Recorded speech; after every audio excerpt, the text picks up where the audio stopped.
the debate, the Honourable Member for Edmonton Ellerslie. Thank you very much, Madam Speaker. It's always an honour and a privilege to rise in this House and speak to the bills put forward by this government. And with this particular bill, I would honestly say that it's something that I'm excited about. Having worked in the financial industry with RBC Dominion Securities for a while, I know that this is something that will be highly welcomed by many of the people that work in the industry. And of course, part of any economy that is trying to modernize and move forward and build opportunities, it's important that we move at the pace that innovators would like us to move, especially when it comes to financial markets. And of course, as a reminder, you know, financial markets are really based upon, you know, the old school market. Like one of my favorite pastimes whenever I'm traveling abroad or even here at home is visiting a farmer's market. Or, you know, when I visit South America, going to the market on a Sunday, which are very typical, where people are selling all kinds of goods. And of course, financial markets are based upon this. And that's why we have things like futures and derivatives. You know, you would, before these were actually introduced, people were pretty skeptical about how they would actually work. You're actually saying that, okay, well, in the future, in 2 months' time, I'm willing to pay this certain amount of price per kilo of corn, for example, or coffee, or whatever the case may be. And these were quite innovative steps taken by financial markets at that time. That being said, you know, I agree with the member from Edmonton Gold Bar that people are very skeptical about financial vehicles, and the reason for that is because they don't know how they work. And I would strongly suggest to this government that moving in this direction is really important. I'm going to take a step back here, Madam Speaker. Taking this step is really important for a number of reasons, but for me, one of the most important reasons is that we're actually experiencing, by the introduction of newer technologies to financial markets, we're actually experiencing a democratization of the marketplace, where more people are getting access to making financial investments. And of course, this is a very good thing. But the downside of it is the fact that people need more information, and they definitely need more education when it comes to new financial vehicles and how they're being introduced into the market.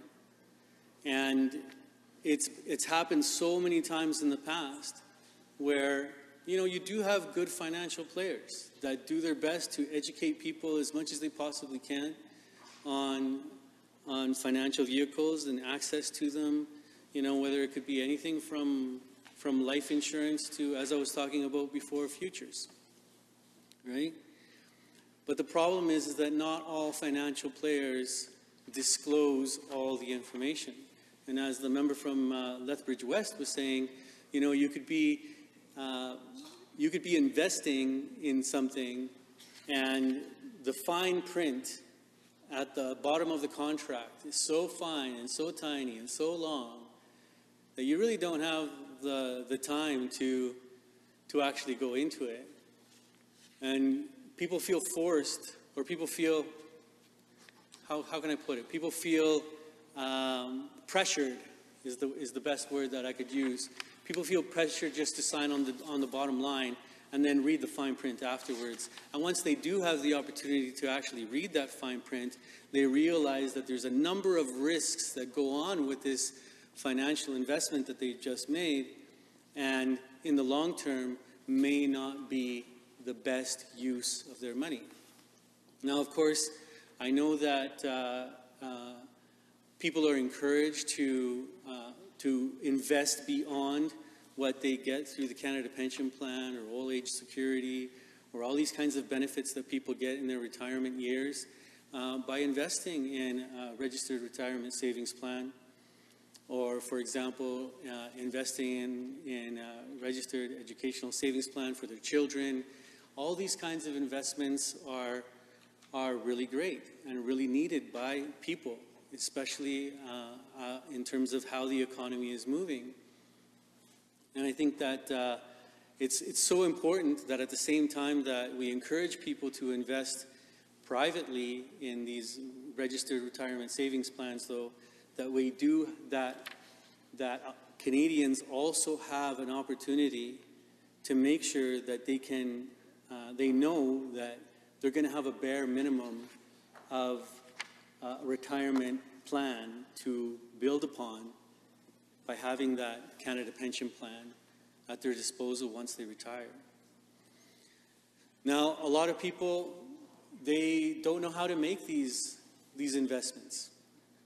And that's why the Canada Pension Plan is so important, right? So that people, you know, you have a lot of Albertans out there that just don't have the information at their disposal, and it's good that the government actually provides the Canada Pension Plan.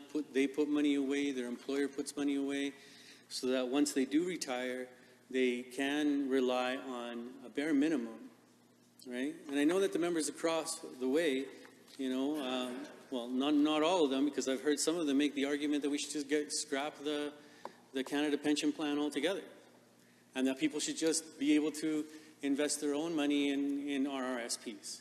I don't personally believe in that, Madam Speaker.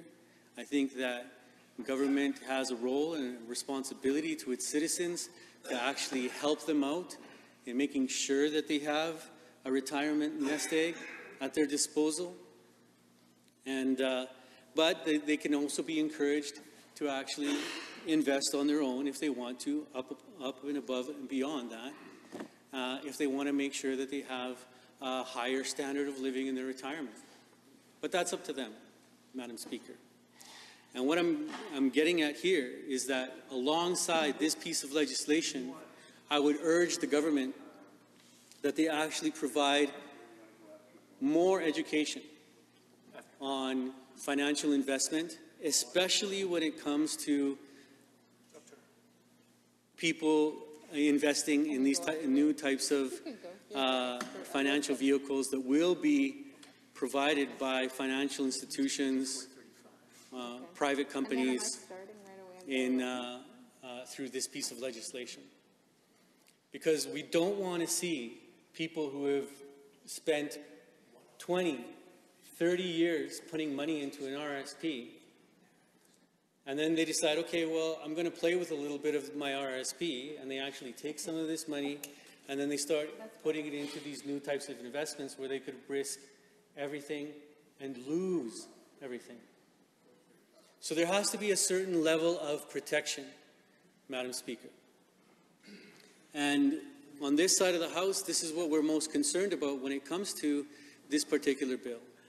We want to make sure that the government, through this new regulatory sandbox, and we don't have any of the details. I actually read through the entire bill, Madam Speaker. I read through the entire bill, and there's nowhere in the you're very welcome. And nowhere in the bill is there actually, you know, it's a funny thing, Madam Speaker. You know, it's like I take the time to read through these bills, and I have to ask, you know, I wonder if some of the members on the other side actually read through their own bills, because you know when they get up in the House and speak on some of the bills that the government has presented, it doesn't sound like they actually read the bill, right? Anyways, on that note, I think I read the bill from cover to cover, and nowhere does it actually talk about consumer protections. It says that these will be developed in the regulations, of course, right? So then the problem then becomes, okay, well, if they're going to be developed in regulations later on, then how are we going to know? the truth is that we're not going to know.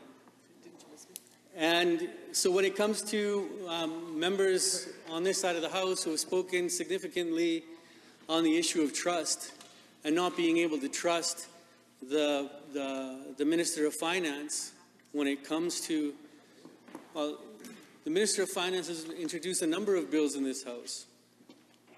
But by and large, the one that has impacted not only my own constituents, but all Albertans across this province is the fact that they decided to take the cap off of insurance.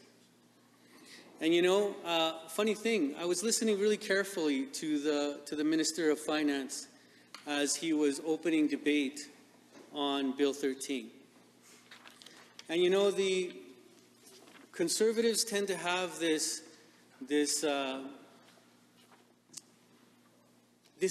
innate hope that the invisible hand will truly, truly bring down prices.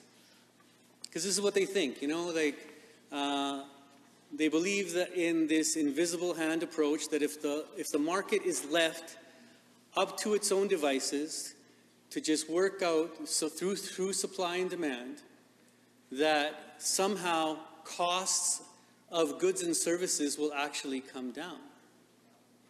And what the minister said, and I don't have the blues in front of me, Madam Speaker, but he said it very well. He said, this could bring down prices. Now, I would make the argument that many of the Crown corporations, not just here in Alberta, but across Canada, as they were dismantled at any order of government, provincial and even municipal. And I applaud the municipalities around Alberta who have actually maintained collective ownership and of distribution of services like electricity here in the province, because they are actually getting lower prices for the people in those jurisdictions. Medicine Hat is a fantastic example of actually that. And Conservatives all across this land have moved people away from that collective ownership towards these private companies and privatizing services, so much so. And what ends up happening is that people end up paying higher prices for that particular service. Now, of course, Conservatives are saying, well, it could bring down the price. It could bring down the price. But as we saw in just the month of December and January, as prices of natural gas and electricity started to go up, people started realizing that it's not just the electricity that they're paying. These private companies have actually tacked on a number of fees. And I can't tell you how many times I've heard it from constituents coming to me or even sending me emails or calling me on the phone saying, like, why do I have to pay a fee for this and a fee for that and a fee for this and here and a fee for over here? And that's what ended up happening with privatization. And so I think that the member from Edmonton Gold Bar is right.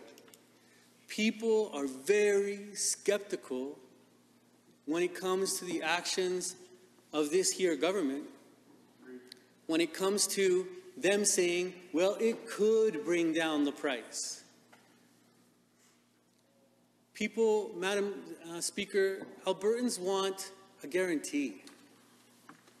Albertans want to know that they can trust their government and that their government is working for the common good, in the public interest. And unfortunately, jurisdiction after jurisdiction after jurisdiction, not only in Canada, but across North America and even throughout the world, privatization ends up happening, and rarely does it lead to lower prices for goods that were previously being offered through a collective system. And I invite the members on the other side to look at the numbers. Look at the numbers. Now, my big issue with this, Madam Speaker, is the fact that